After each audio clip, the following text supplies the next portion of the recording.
देखो, कल हमने माइटोकॉन्ड्रिया टॉपिक के बारे में पढ़ा था। कोशिका की अंग संरचना चल रही थी, ठीक है। कोशिका की संरचना में अंगों के बारे में देखा था। आज का हमारा पार्ट है प्लेस्टिड अर्थात लवक, ठीक है। अगर इसके बारे में सबसे पहले देखें तो ये केवल प्लांट्स में पाया जाता है। केवल किस में पाया जाता है? प्लांट्स में। एनिमल्स में ये क्या होगा? एब्सेंट होगा, अर्थात केवल पादपों में होगा, जंतुओं में ये नहीं पाया जाता है, ठीक है। अब एक फैक्ट आता है, आपको बताया था कि कोशिका का सबसे बड़ा अंग कौन सा होता है? कोशिका का सबसे बड़ा अंग कौन सा होगा? केंद्रक को कहा जाएगा। किसको कहा जाएगा? केंद्रक अर्थात न्यूक्लियस को कहा जाता है। किसको कहा जाता है? न्यूक्लियस अर्थात केंद्रक को। लेकिन अगर आपसे ये पूछा जाए कि पादपों के अंदर यानी प्लांट्स को सेल में, ठीक है, पादप कोशिका में कोशिका का सबसे बड़ा अंग कौन सा होगा? अगर आपको ये पूछे कि केवल कोशिका का सबसे बड़ा अंग कौन सा है, तब तो कौन सा होगा? केंद्रक होगा। लेकिन अगर आपसे ये पूछ ले कि पादप कोशिका का सबसे बड़ा अंग कौन सा है, तो क्या नाम आएगा? प्लेस्टिड अर्थात लवक। तो कौन सा होगा सबसे बड़ा अंग? प्लेस्टिड अर्थात लवक। यानी पादप कोशिका का सबसे बड़ा अंग कौन सा होता है? लवक पाया जाता है, ठीक है। अब ये याद रखना, ये केवल किसमें है? पादपों में, जंतुओं में नहीं पाया जाता है। अगर इसका हम खोजकर्ता देखें तो इसकी खोज की गई थी एक हेकल नाम के वैज्ञानिक के द्वारा। इसकी खोज किसके द्वारा की गई थी?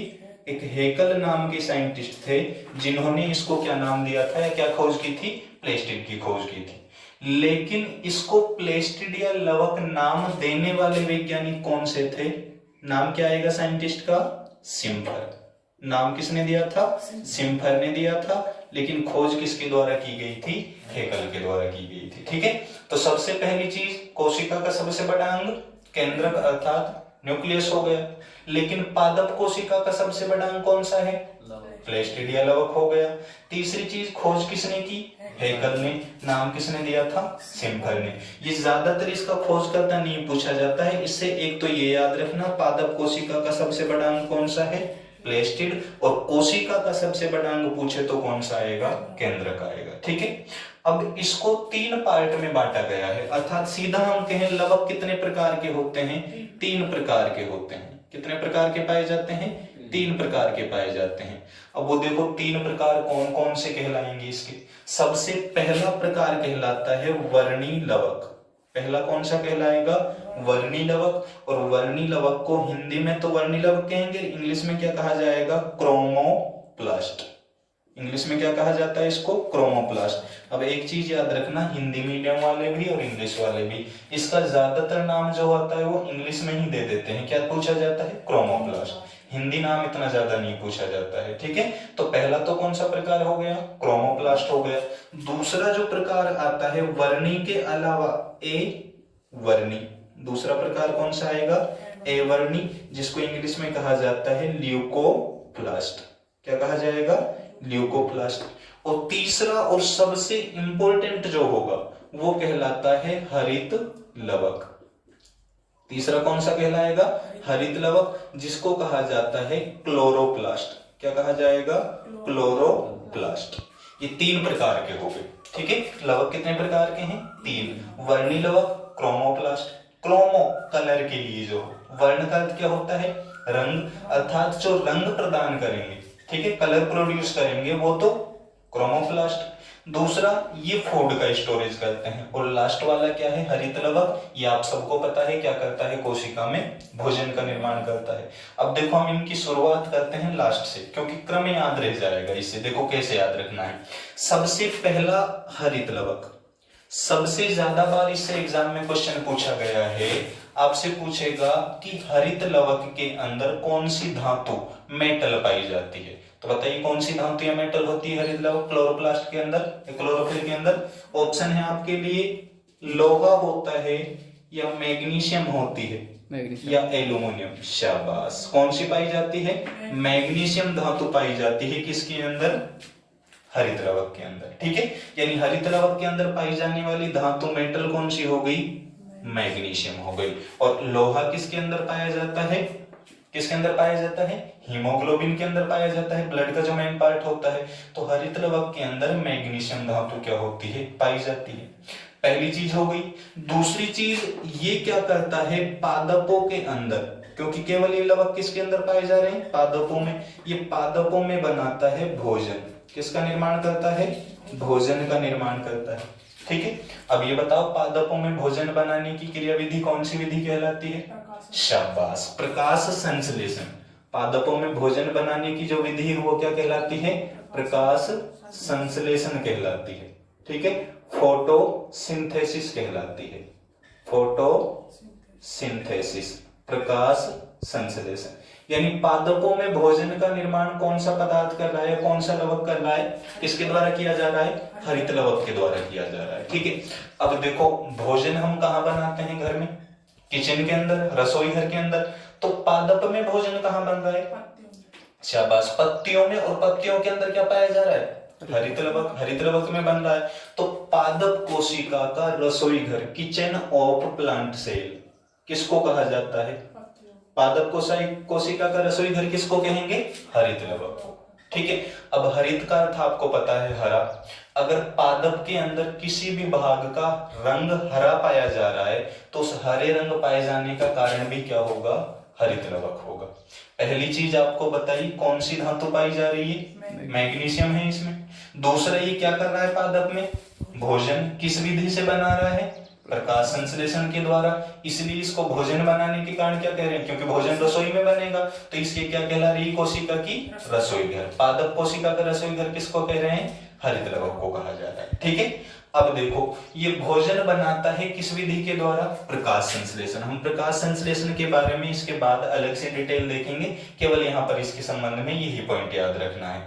एक चीज याद रखना, प्रकाश संश्लेषण के बारे में सबसे ज्यादा बार पूछा जाता है कि प्रकाश संश्लेषण कौन से रंग में ज्यादा होगा और कौन से रंग में कम होता है। जैसे आपसे पूछ लिया जाए, ये बताओ सबसे ज्यादा प्रकाश संश्लेषण या पादप कौन से रंग में सर्वाधिक भोजन बनाते हैं?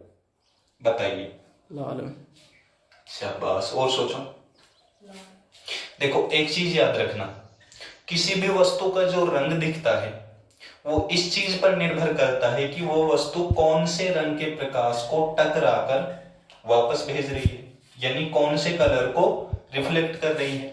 एग्जाम्पल के तौर पर आपसे कहा जाए, पत्तियों के अंदर पाया जा रहा है हरित लवक, इन पत्तियों का रंग हरा है, तो पत्तियां कौन से रंग को टकराकर भेज रही हैं? रिफ्लेक्ट कर रही हैं, परावर्तित कर रही हैं हरे रंग को, तभी पत्तियां हरी दिखाई दे रही हैं। मान लो मैं आपसे कहूं एक प्रकार से रेड दिख रहा है पार्ट, तो ये रेड क्यों दिख रहा है? क्योंकि रेड कलर को क्या कर रहा है? टकराकर वापस भेज रहा है।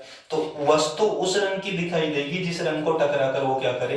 वापस भेजे। अब एक चीज सोचो भाई, पत्तियों का रंग हरा है तो पत्तियों तक हरे रंग का प्रकाश टकराकर वापस लौट रहा है या नहीं?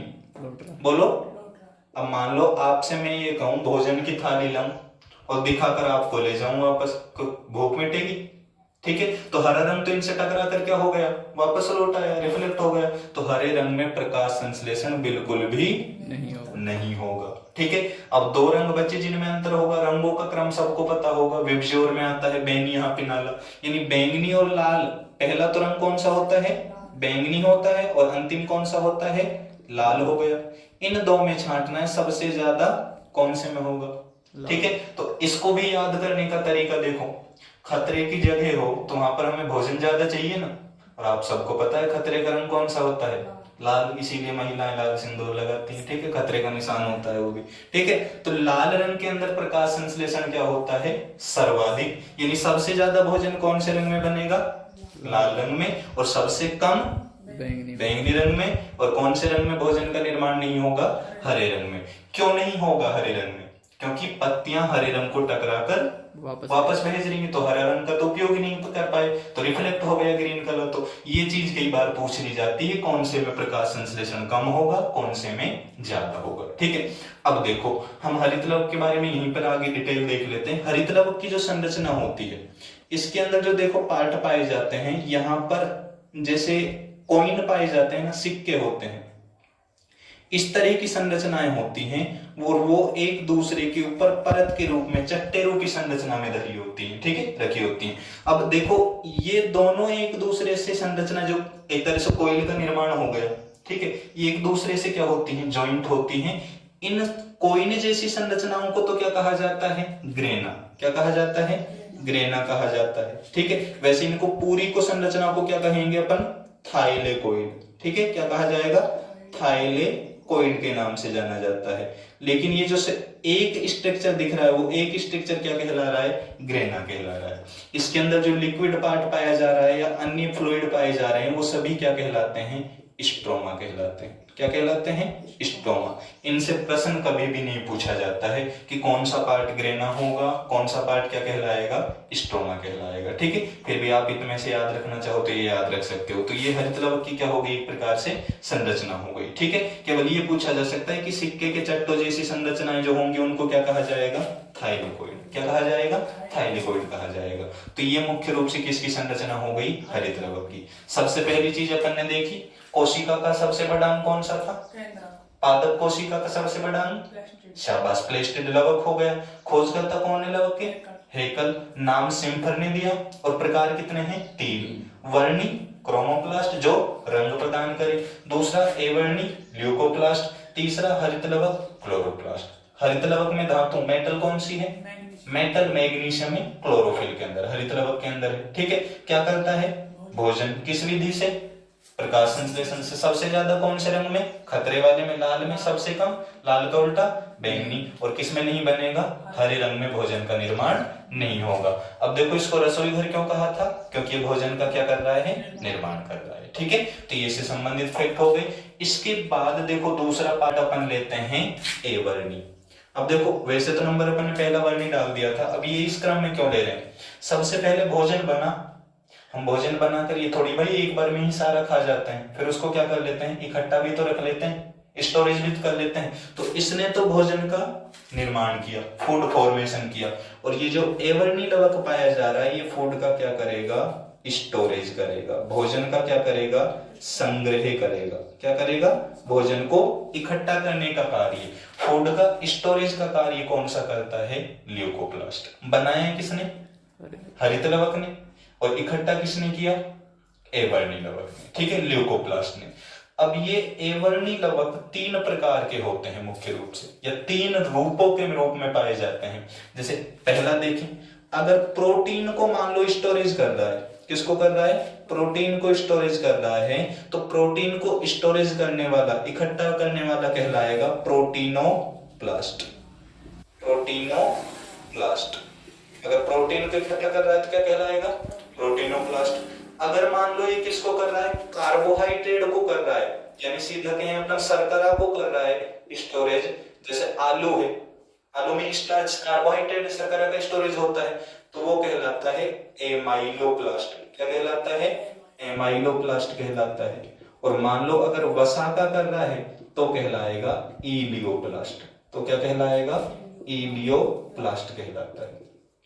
हमको सीधा ये याद रखना है, ये इतना ज्यादा जरूरी नहीं है, क्वेश्चन सीधा पूछ सकता है कि एवर्णी लवक का कार्य क्या होता है, क्या कार्य पाया जा रहा है, भोजन का स्टोरेज करना।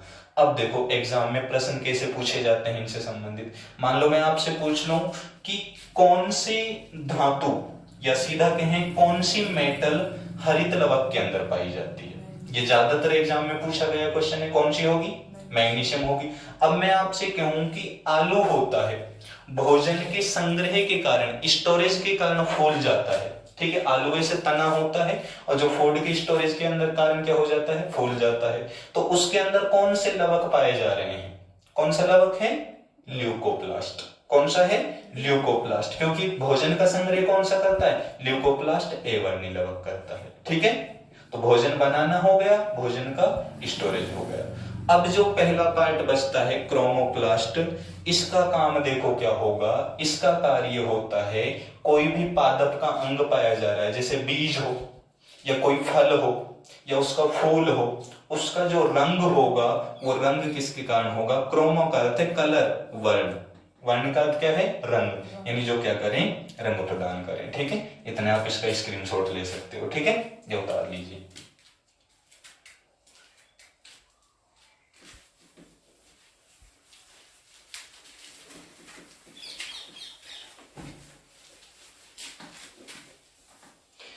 तो देखो 3 पार्ट हो गए इसके, वर्णी लवक हो गया, अवर्णी लवक हो गया और हरित लवक हो गया। ठीक है, अब पहला जो अपन पार्ट देखा है, 2 के बारे में देख लिया, पहला देखते हैं। देखो वर्णी लवक के बारे में फैक्ट आते हैं अच्छे, क्रोमोप्लास्ट। अब देखो इससे हम एक चीज याद रखना, रंग प्रदान करने वाले कारक देख रहे हैं।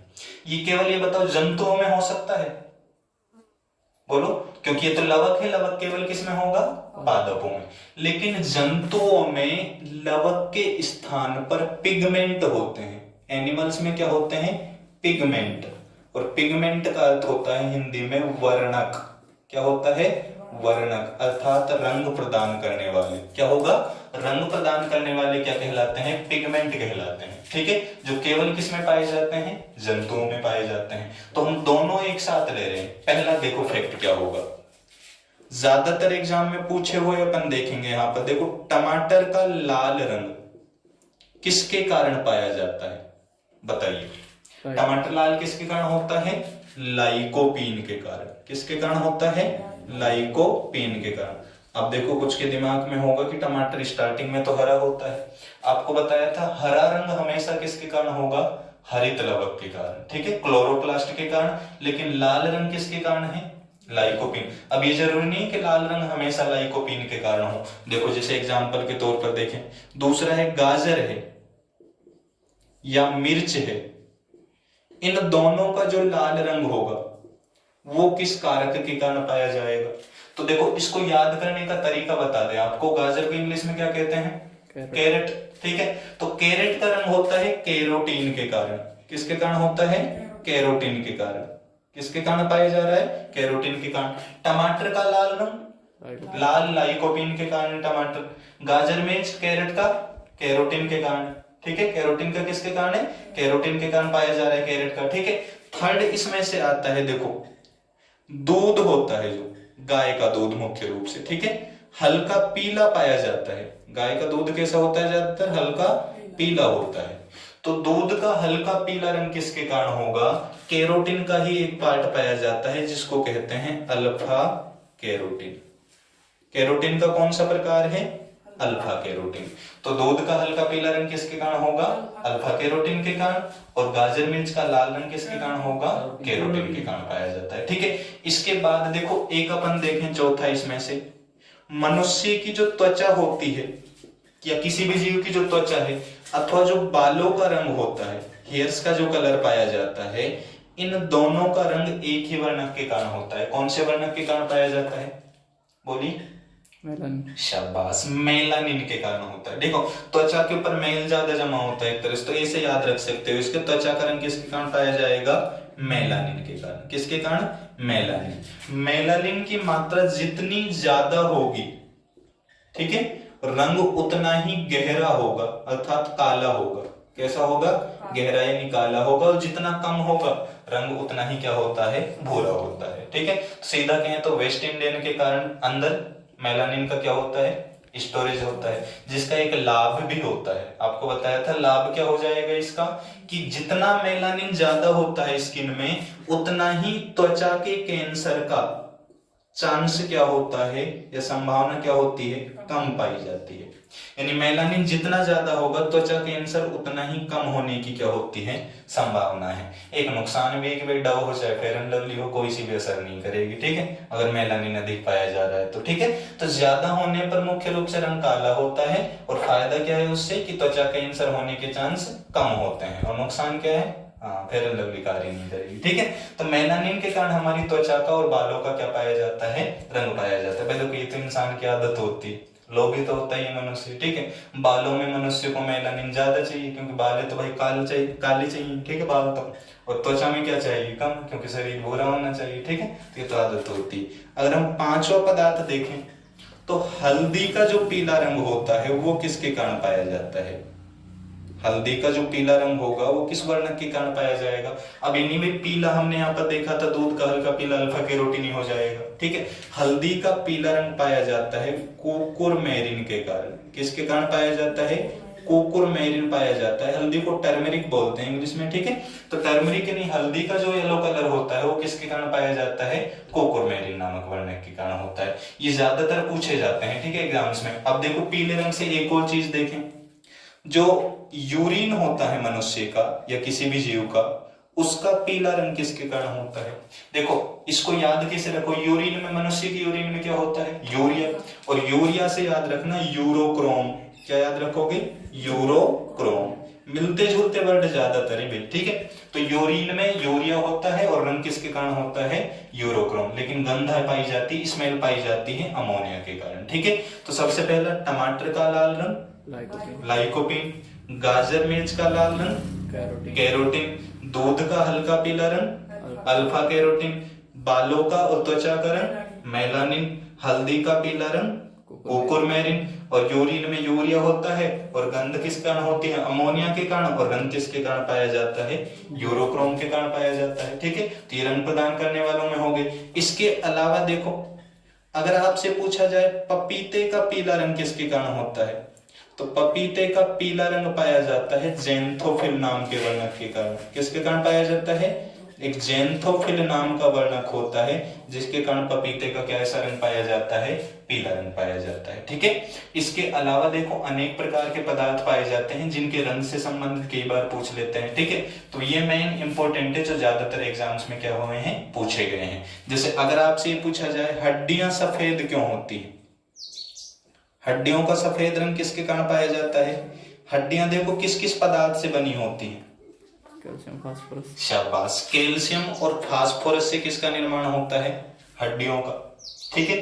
तो कैल्शियम तो क्या प्रदान करता है, कठोरता, हार्डनेस, और फास्फोरस क्या रंग प्रदान करेगा, रंग। अब हड्डियां सफेद है, फास्फोरस का कौन सा, एलोट्रोप्स अर्थात अपर रूप होगा सफेद फास्फोरस। तो हड्डियों का सफेद रंग किसके कारण पाया जाता है, सफेद फास्फोरस के कारण। किसके कारण होगा, सफेद फास्फोरस के कारण पाया जाता है, ठीक है। वैसे हड्डियों के लिए कौन सा विटामिन जरूरी होता है, डी। शाबाश, विटामिन डी का रासायनिक नाम कैसे याद रखोगे, देखो हड्डियों के लिए जरूरी है ना, कैल्शियम से कैल्सी शब्द और पी से फेरोल, यानी कैल्सी फेरोल, ठीक है। तो कैल्सी फेरोल विटामिन डी क्या होता है, हड्डियों के लिए जरूरी होता है, क्योंकि हड्डियां कैल्शियम और किससे बनी हुई हैं, फास्फोरस से बनी होती हैं। इतना समझ में आ गया, ठीक है। तो ये तो क्या हो गए, रंग प्रदान करने वाले क्या हो गए, कारक हो गए, ठीक है। तो 3 प्रकार के पाए जा रहे हैं लवक। एक बार हम लवक के बारे में दोबारा से रिपीट कर लेते हैं। सबसे पहली चीज ये बताओ, किसके अंदर होता है, पादप या जंतु या दोनों, शाबाश, केवल पादपों के अंदर होता है। कोशिका का सबसे बड़ा अंग कौन सा है, शाबाश, और पादप में पूछा जाए तो सबसे बड़ा अंग लवक पाया जाता है, प्लेस्टिड होता है। इसकी खोज किसके द्वारा की गई थी, हेकल के द्वारा। कितने प्रकार का होता है, 3। वर्णी, जो वर्ण अर्थात क्रोमोप्लास्ट जो रंग प्रदान करे। दूसरा बताया ल्यूकोप्लास्ट, दूसरा कौन सा बताया, ल्यूकोप्लास्ट, जो क्या करे, शाबाश, भोजन का क्या करे, स्टोरेज करे, ठीक है, संग्रह करे। और तीसरा क्लोरोप्लास्ट, तीसरा कौन सा है, क्लोरोप्लास्ट, जो क्या करता हो, मुख्य रूप से भोजन का क्या करता हो, निर्माण करता हो। तीसरा क्या करता है, भोजन का निर्माण करता है। और भोजन का निर्माण करने के लिए कौन सी विधि का प्रयोग करते हैं पादप, प्रकाश संश्लेषण। किसका प्रयोग करते हैं, प्रकाश संश्लेषण। अब बताओ आप, प्रकाश संश्लेषण सबसे ज्यादा कौन से रंग में होता है, शाबाश, खतरे का रंग कौन सा होता है, लाल, और खतरे के रंग में प्रकाश संश्लेषण सबसे ज्यादा होता है, यानी लाल रंग में तो सबसे ज्यादा। सबसे कम लाल का उल्टा बैंगनी, और हरे रंग में नहीं होता है, एब्सेंट पाया जाता है। हरित लवक में कौन सी धातु पाई जाती है, शाबाश, मैग्नीशियम पाई जाती है, ठीक है। तो ये दूसरा आपका ऑर्गन हो गया प्लेस्टिड या लवक कंप्लीट, ठीक है। स्क्रीनशॉट ले सकते हो आप इसका।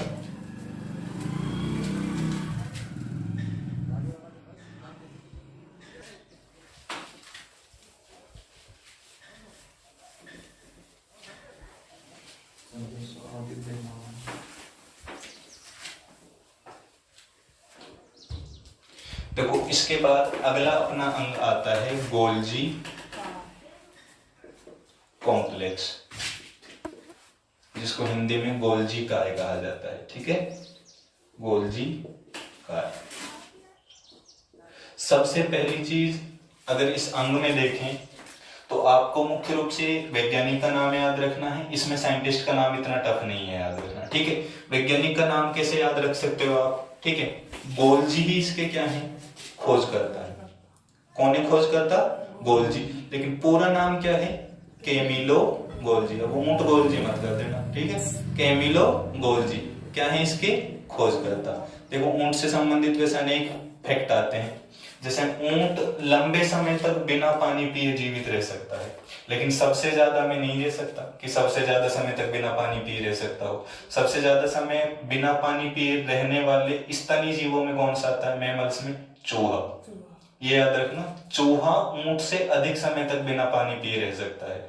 लेकिन ऊंट बिना पानी पिए किस कारण से रहता है इतने समय तक, क्योंकि जो इसका हमको यानी कुबड़ पाया जाता है, उस कुबड़ में क्या होती है, फैट स्टोरेज होती है। ऊंट का जो कुबड़ होता है उसमें क्या पाई जाती है, फैट, शाबाश, वसा होती है।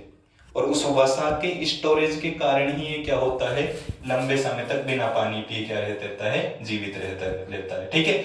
इसके अलावा जो ऊंटनी होती है, ठीक है, इसके दूध में, ऊंटनी के दूध में एकमात्र ऐसा जीव है जिसके दूध में विटामिन सी पाया जाता है। ऊंटनी के दूध में क्या होता है, विटामिन सी। बाकी ऐसा कोई भी जीव नहीं है जिसके दूध में विटामिन सी पाया जाता हो, ठीक है। इसीलिए तो जल्दी खराब हो जाता है ऊंटनी का दूध। और ये याद रखना, ऊंटनी के दूध से क्या बनाए जाते हैं, चॉकलेट बनाए जाते हैं। क्या बनाए जाते हैं, चॉकलेट बनाए जाते हैं, ठीक है। ऊंटनी का दूध वैसे आसानी से नहीं पियोगे, चॉकलेट चाहे कट्टा भर के दे दो, है ना, ठीक है। तो चॉकलेट बनाए जाते हैं। तो यहाँ पर कैमिलोस वर्ड आया तो इसलिए बता दिया, ठीक है। तो कैमिलो गोल्जी तो क्या हो गए, गोल्जी का है कि गोल्जी कॉम्प्लेक्स की क्या हो गए, खोज करता हो गए, ठीक है। इसके अलावा अगर इससे फैक्ट देखें तो एक आता है, इस उपनाम से अधिक जाना जाता है, ठीक है। उपनाम निकनेम देखो क्या क्या होंगे। सबसे पहले तो इसको कहा जाता है mother of all cell organs, ठीक है, यानी सभी कोशिकांगों की मां।